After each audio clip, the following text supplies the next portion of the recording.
UA Dreads, man. Yan, meron tayong session, man. Home service nga pala to si Utol. Nirekta ko siya dito rin sa around Rizal. Ginawa namin dito almost 40 pieces din.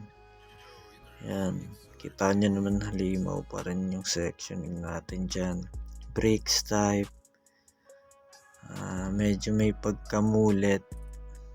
Semi full head na rin yan halos. Tagal ng session namin dito. 2 days.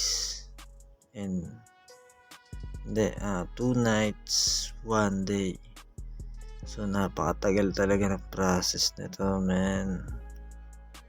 Akala ng marami, kinakabit-kabit lang namin yung strands. Hindi nila alam meron siyang step by step. May proseso talaga yan bago matapos. Hindi yan yung basta binuhol o basta tinahi o basta na lang kinabit. Nag-aalay talaga kami dito. Pinakamalaking sacrifice namin dito is yung health talaga. Lalo yan sa artist. Di maunawaan yan ng mga nagpapagawa. Okay, good. Thanks, Tal.